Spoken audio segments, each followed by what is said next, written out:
Hi viewers, welcome to our channel. ప్రస్తుతం మనతో పాటు దాము బాలాజీ గారు సీనియర్ జర్నలిస్ట్ ఉన్నారు. వారితో ఒకసారి మాట్లాడదాం. సార్ నమస్కారం. Sir sir Guntakal TDP MLA తమ్ముడిని ఇప్పుడు ఒక కేసులో అరెస్ట్ చేశారట. అంటే కాంగ్రెస్ లీడర్ని చంపారన్న కేసుకు సంబంధించి అసలు దీని పట్ల టీడీపీ వాళ్ళలోనే అసంతృప్తి వ్యక్తం అవుతున్నట్టు కూడా తెలుస్తుంది. ఎందుకంటే ఎక్కువగా టీడీపీ వాళ్ళని అరెస్ట్ చేస్తున్నారు, టీడీపీ వాళ్ళపైన విమర్శలు చేస్తున్నారన్న వేలో కూడా తెలుస్తుంది. అసలు ఏం జరిగింది ఈ కేసులో, ఎందుకు అరెస్ట్ చేశారు, మనకి సంబంధించి ఎటువంటి వివరాలు ఉన్నాయి సార్? ఒక ఆశ్చర్యకరమైన పరిణామం చోటు చేసుకుంది. అంటే ఈ తెలుగుదేశం కూటమి ప్రభుత్వంలో వైసీపీ వాళ్ళ మీద డే 1 నుంచి కూడా అటాక్స్ చేయడం, అటాక్స్ అంటే పోలీసులు కేసులు పెట్టించడం, అధికారుల మీద పోలీసు కేసు పెట్టడం, ఇవన్నీ చేస్తున్నాయి. దీని మీద నేను చాలాసార్లు విశ్లేషించాను. ఎందుకంటే ఏ పొలిటికల్ పార్టీ అయినా అధికారంలోకి వచ్చినప్పుడు ప్రతిపక్ష పార్టీలను వేధించడం అనేది వెరీ వెరీ కామన్ థింగ్. దాన్ని ఇంకొక లెవెల్కి చంద్రబాబు ప్రభుత్వం తీసుకుంది. జగన్ చేసిన దానికంటే చంద్రబాబు ప్రభుత్వం ఇంకొక లెవెల్, జగన్ వస్తే మళ్ళీ దాన్ని ఇంకొక లెవెల్, ఇలా పెంచుకుంటూ వెళ్తారు. అలాగా చేస్తున్నారు. సో ఈ క్రమంలో ఏం జరుగుతుందంటే కొన్ని పరిణామాలు ఎలా జరుగుతున్నాయంటే తెలుగుదేశం వాళ్ళు కూడా బాధితులుగా చాలా వాటిలో ఉన్నారు. రీసెంట్గా నిన్న కూడా మనం చెప్పుకున్నాం, ఒక ఆమె ఆత్మహత్య చేసుకునే తెలుగుదేశం కార్యకర్త. అంతకుముందు జీవి రెడ్డి ఫైబర్ నెట్ని తీసేయడం కానీ, అట్లాగే మనకి వీరయ్య చౌదరి హత్య కేసులు తెలుగుదేశం వాళ్ళని లాకప్ డెత్లు చేశారన్న ఒక వార్త వస్తుంది. ఇందాక నేను దాని మీద వీడియో చేశాను. సో ఇలాగా తెలుగుదేశం వాళ్ళ మీదే తెలుగుదేశం వాళ్ళు దాడులు చేసుకోవడం, తెలుగుదేశం వాళ్ళని ఇబ్బందులు పెట్టే విధంగా రాష్ట్ర ప్రభుత్వం చేయడం, అట్లాగే తెలుగుదేశం ఎమ్మెల్యేలు కావచ్చు, నాయకులు కావచ్చు, తెలుగుదేశం కేడర్ దగ్గర, తెలుగుదేశానికి సంబంధించిన వ్యాపారస్తుల దగ్గర, నాయకుల దగ్గర కూడా కమిషన్లు తీసుకోవడం అనేది ఎక్కడ పోయినా వినిపిస్తున్నాయన్నమాట. ప్రతి చోట నువ్వు ఏ ఊరికన్నా పో, వాళ్ళు మనకు ఫస్ట్ చెప్పేది ఏంటంటే, సార్ మా ఎమ్మెల్యే తెలుగుదేశమే సార్, మా దగ్గర డబ్బులు తీసుకుంటున్నాడు, మమ్మల్ని బెదిరిస్తున్నాడు, ఇదే కథనాలు ఎక్కడ చూసినా ఉన్నాయి. దీనికి మళ్ళీ కారణం ఏంటంటే, అదేదో కథ ఉంది కదా, 7 చేపలు, చేప ఇంటికి ఎండలేవు అంటే కథ వస్తుంది కదా. అలాగా వీళ్ళు ఎమ్మెల్యేల స్టోరీలు ఏంటంటే, అరే బాబు మేము పార్టీ ఫండ్ 30 కోట్ల పైన ఇచ్చాము, మళ్ళీ ఒక 100 కోట్లు ఖర్చు పెట్టుకున్నాం, ఎలక్షన్లు ముందు వస్తాయో రావో తెలియదు, ముందు వస్తే ఎన్నికలు ఏమన్నా వస్తాయో భయంగా ఉంది, ఏదేమైనా ఒక 2-3 ఏళ్లలో మేము ఒక 200-250 కోట్లు వెనకేసుకోవాలి. మరి ఏం చేయమంటారు? వనరుల్ని తినేయాలి, జనాల్ని బాధేయాలి, అన్నీ చేస్తే కదా మాకు వచ్చేది అని వాళ్ళు చెప్తున్నారు. సో అంటే ఈ మొత్తం పొలిటికల్ సిస్టమ్ మోడల్ అంటాం కదా, ఆ మోడల్లో ఉండే ప్రాబ్లం ఇది, ఎలక్షన్ మోడల్లో ఉండే ప్రాబ్లం. వాళ్ళు 100 కోట్లు ఖర్చు పెడితే కానీ ఎమ్మెల్యేగా గెలిచే పరిస్థితి లేదు. ఎమ్మెల్యే సీటు కావాలంటే మళ్ళీ 20-30 కోట్లు పార్టీ ఫండో ఇంకోటి ఇవ్వాలి. సో వీటి అన్నిటి నుంచి మళ్ళీ ఎక్కడి నుంచి బాధాలి? జనాల దగ్గర, లేకపోతే పబ్లిక్ ప్రాపర్టీస్ని తినేయడం, అవినీతి వ్యవహారాలు, దీన్ని కూడా పై స్థాయిలో చూస్తున్నట్టు వెళ్ళాలి. లేకపోతే వాళ్ళ మాట కూడా వినరు. వీళ్ళు చెప్పినట్టు వాళ్ళు నటిస్తారు, వీళ్ళు విన్నట్టు నటిస్తారు, కానీ ఏం వినరు. నేను చాలా కేసులు పర్సనల్గా కూడా చూశాను. ఈ క్రమంలో ఇప్పుడు ఒక కొత్త మనకు వీరయ్య చౌదరిని ఎలాగైతే చంపారో, అతనేమో తెలుగుదేశం వాడు, తెలుగుదేశం వాళ్ళని చంపారు. ఆ కేసు 22 రోజులు అయినా కూడా ఇప్పటివరకు కోర్టుకు పెట్టడం కానీ ఏం జరగలేదు. ఇట్లాంటి సంఘటన ఇప్పుడు అనంతపురం జిల్లా గుంతకల్లు, ఉమ్మడి అనంతపురం జిల్లా గుంతకల్లు దగ్గర ఆలూరు పోలీస్ స్టేషన్ పరిధిలో జరిగింది.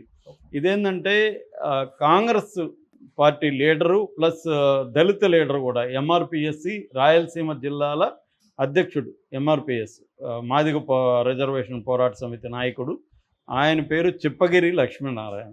ఆయన్ను చంపేశారు. ఒక టిప్పర్ వచ్చి ఏప్రిల్ 27వ తేదీని చంపేశారు. ఈ 13వ తేదీ అంటే నిన్న ఒక మలుపు తీసుకుంది. ఆ మలుపు ఏంటంటే, గుమ్మనూరు జయరామ్ అని అక్కడ తెలుగుదేశం ఎమ్మెల్యే, వాళ్ళ తమ్ముడు గుమ్మనూరు నారాయణను అరెస్ట్ చేశారు.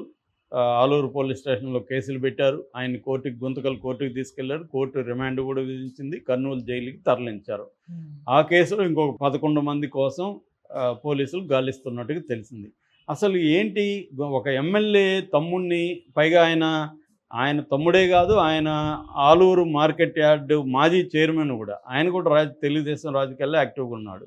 సో ఒక తెలుగుదేశం రాజకీయ నాయకుడు, తెలుగుదేశం ఎమ్మెల్యే తమ్ముడు, అక్కడ కాంట్రాక్టరు, ఈ స్థాయిలో ఉన్న వ్యక్తిని తెలుగుదేశం ప్రభుత్వమే అరెస్ట్ చేయడం అనేది ఆశ్చర్యకరం. మామూలుగా అయితే వాళ్ళ పార్టీ ఉన్నప్పుడు వాళ్ళు కాపాడుకుంటారు. కానీ ఆ, ఆ, ఎందుకు అరెస్ట్ చేశారనేది ఒక అంశం. అసలు ఏం జరిగింది, ఎందుకు చంపించారు, ఎలా చంపించారు అనేది మనం ముందు మాట్లాడుకుంటే, ఈ చిప్పగిరి లక్ష్మీనారాయణ దళిత నాయకుడు. ఈయన కొంత కాంట్రాక్టులు అవన్నీ చేస్తున్నాడు. ఈ గుమ్మనూరు నారాయణ కూడా కాంట్రాక్టులు చేస్తున్నాడు. ఈ క్రమంలో రైల్వే కాంట్రాక్టులకు సంబంధించి టెండర్ల విషయంలో వీళ్ళ మధ్య గొడవలు వచ్చాయి.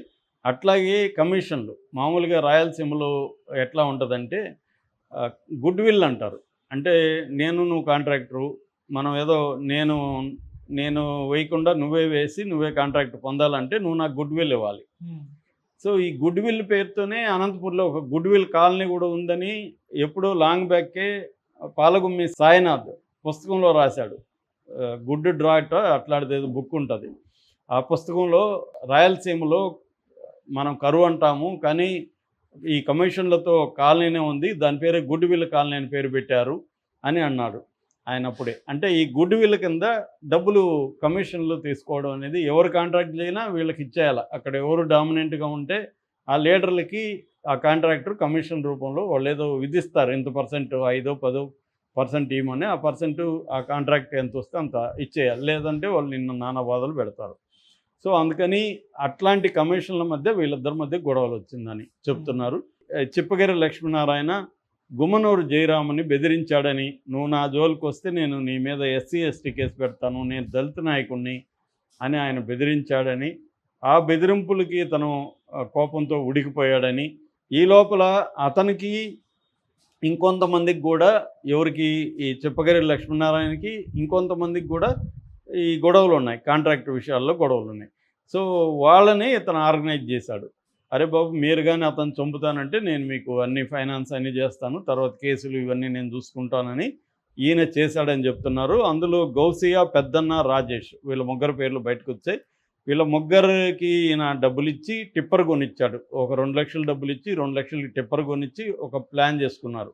ఈయన ఎక్కడో కాంట్రాక్ట్ పని మీద వెళ్ళి ఆలూరు గుంతకల్లు రోడ్లో వస్తుంటే, ఈయన వెహికల్లో వస్తుంటే టిప్పర్ వెళ్ళి ఆయన్ని కొట్టేసింది. కొట్టేసరికి ఆ వెహికల్ నుంచి కింద పడిపోయాడు. కింద పడిపోయినాక వీళ్ళు, ఇదంతా కూడా సినిమాలో చూసినట్టే ఉంది మనకి. సినిమాలో ఇట్లాంటి సీన్లు చాలా చూపిస్తుంటారు కదా, వెహికల్ రెడీగా ఉంటుంది, ఆ లారీనో ఏదో ఆ వెహికల్ వస్తుంటుంది, వీళ్ళు కొడతారు, కొట్టగానే మళ్ళీ వీళ్ళు బాంబులు వేయడము, కత్తులతో నరికేయడమో చేస్తున్నారు. ఇది కూడా సిమిలర్గా సినిమాటిక్ ఫ్యాషన్లోనే టిప్పర్ వెళ్ళి ఢీకొనింది, ఆయన పడిపోయాడు. వీళ్ళు టిప్పర్లో ఉన్న వాళ్ళందరూ వెళ్ళి కత్తులతో ఆయన్ని నరికి చంపేసి పారిపోయారు. ఇప్పుడు వాళ్ళకి ఫైనాన్స్ చేయడం కానీ, ఆ టిప్పర్కి డబ్బులు ఇవ్వడం కానీ, దీనంతా ప్లాన్ చేయడం కానీ గుమ్మనూరు జయరామే చేశాడని మొత్తం CCTV ఫుటేజీలు, ఫోన్ కాంటాక్ట్లు మొత్తం ఎస్టాబ్లిష్ చేసినాకనే అరెస్ట్ చేశారు.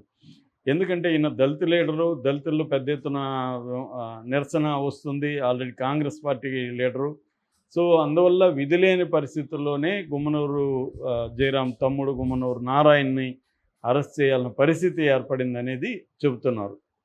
ముందు అరెస్ట్ చేసేస్తే తర్వాత కోర్టులో బెయిల్ వ్యవహారాలు అది మన చేతిలో పని కదా, ఎందుకంటే పబ్లిక్ ప్రాసిక్యూటర్ వేలవుడు కాబట్టి పబ్లిక్ ప్రాసిక్యూటర్ పెద్దగా అబ్జెక్ట్ చేయకపోతే బెయిల్ ఇచ్చేస్తారు. ఆ మధ్య కూడా కిరణ్ అనే ఒక అబ్బాయిని సోషల్ మీడియాలో భారతిరెడ్డి మీద పెడితే అరెస్ట్ చేసి బిల్డప్లు ఇచ్చారు. మా వాడని కూడా చూడకుండా మేము అరెస్ట్ చేశాం. మళ్ళీ ఏమైంది, త్వరగానే అబ్బాయికి బెయిల్ వచ్చేసింది. ఎందుకంటే పబ్లిక్ ప్రాసిక్యూటర్ వాళ్ళే కాబట్టి కోర్టులో పెద్దగా అబ్జెక్ట్ చేయకపోతే వచ్చేస్తుంది. అదే వైసీపీ వాళ్ళు అంటే అడ్డుకుంటారు. మనం పోసాని కృష్ణమురళి కానీ మిగతా వాళ్ళని చూసాము, దాదాపు 100 మందికి పైన కేసులు పెట్టారని చెప్తున్నారు, 60-70 మందిని అరెస్ట్ చేశారని జగన్ ఆరోపిస్తున్నాడు. వైసీపీ వాళ్ళు అయితేమో వీళ్ళు గట్టిగా ఆర్గ్యూ చేస్తారు, బెయిల్ రావు. మన వాళ్ళు కాబట్టి కోర్టులో కూడా మేనేజ్ చేసుకోవచ్చు, పోలీసులు కేసు పెట్టేటప్పుడు కూడా స్ట్రాంగ్గా పెట్టకుండా చూసుకోవచ్చు. కానీ అరెస్ట్ చేసినట్టు ఉంటే మనకు మైలేజ్ వస్తుంది కదా, అంటే అధికార పార్టీ వాళ్ళైనా తప్పు చేస్తే ఎవరైనా మాకు ఒకటే అన్న సిగ్నల్స్ని జనంలోకి పంపించవచ్చు